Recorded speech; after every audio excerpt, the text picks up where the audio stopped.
Disney is once again shaking up the media industry, saying it will stop selling movies to Netflix and begin offering ESPN sports programming and family films directly to consumers via 2 new streaming services. I want to get straight to our David Weston in New York. David, take it away. Thanks so much, Emily. We have the man of the hour, Bob Iger. He's the chairman and CEO of the Walt Disney Company, joining us from the West Coast. So, Bob, this is a major strategic move, as you've said, for the Walt Disney Company, going over the top, if I can put it that way, not only with ESPN, people were asking about that, but also with Disney and Pixar.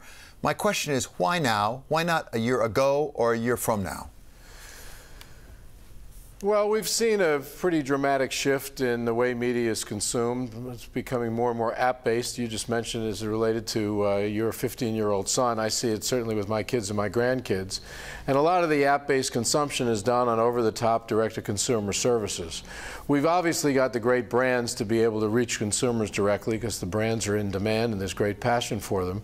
You need the technology to do that as well, and that's no easy task. It's not simple, particularly when it comes to streaming live sports where you have consumption at a very, very high level and it's all at once.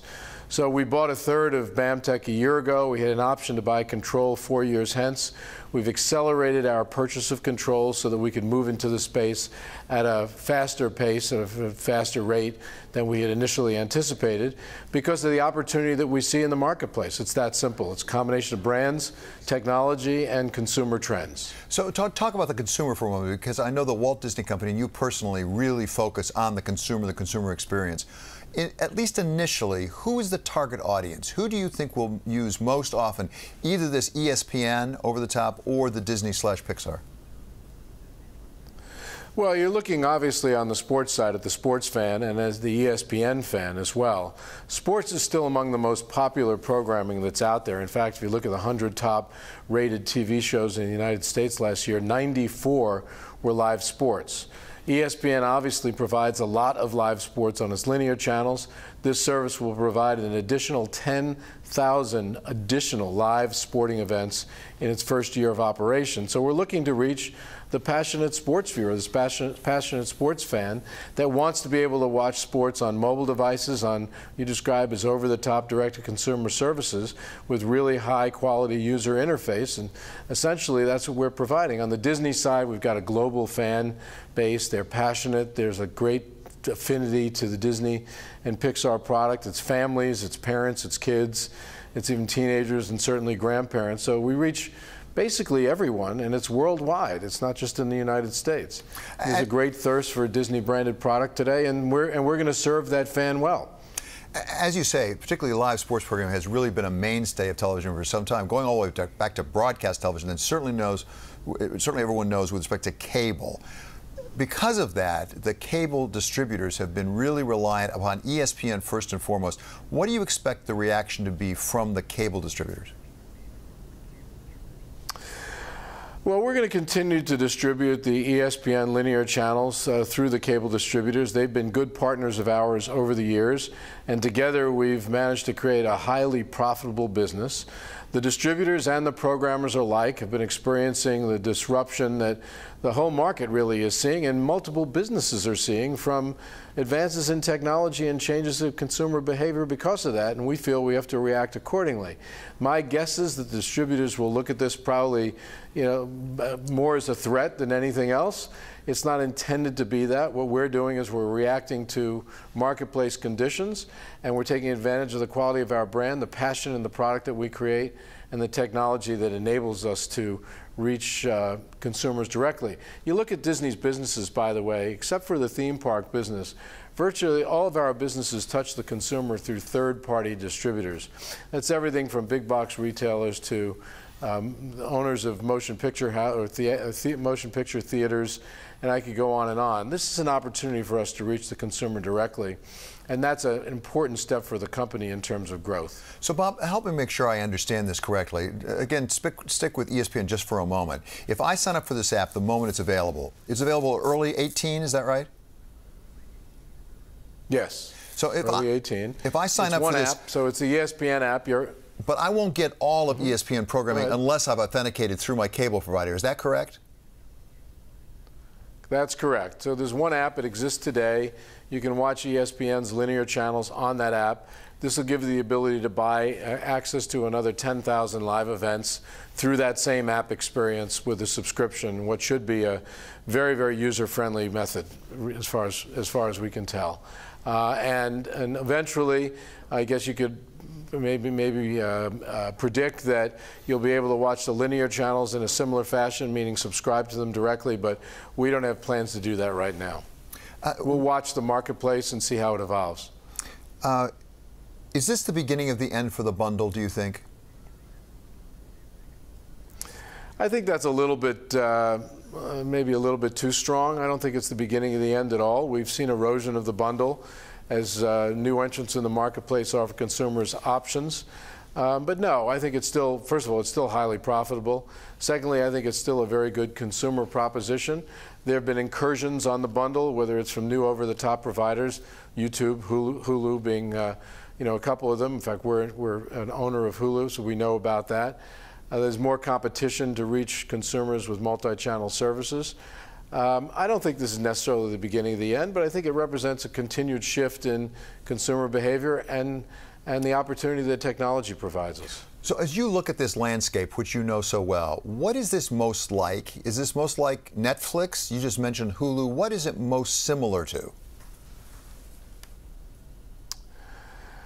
Well, I think you have to look at Disney and ESPN differently. The goal on the ESPN front is to create the ultimate, called digital marketplace for live sports, a destination that sports fans can go to access a large array, probably the largest array of live sports available.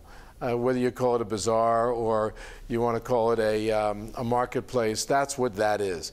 If Netflix is that to scripted programming and to documentaries and the like, I guess you could compare ESPN to that. And that if this is maybe the Netflix of sports would be one way to look at it. Disney is very, very different because it's a pure brand play. This is taking a product out that has an incredibly robust fan base, that has not only a great history, but it's got a great present and a very, very bright future when you look at the intellectual property. Universal appeal, relevant as can be, even though it's almost a 100-year-old brand, and very much, I think, welcomed into the home and on mobile devices for kids and families around the world. So it's a very, very specific brand play, and I think a great way for Disney to reach consumers directly, which we haven't been able to do in the past because the technology didn't exist to allow that to happen. When a CEO like you makes a major strategic decision like this, they inevitably have to ask themselves, do I build it or do I buy it? Did you go through that process? Did you consider buying something, for example, like a Netflix? Why did you decide to build it rather than buy it?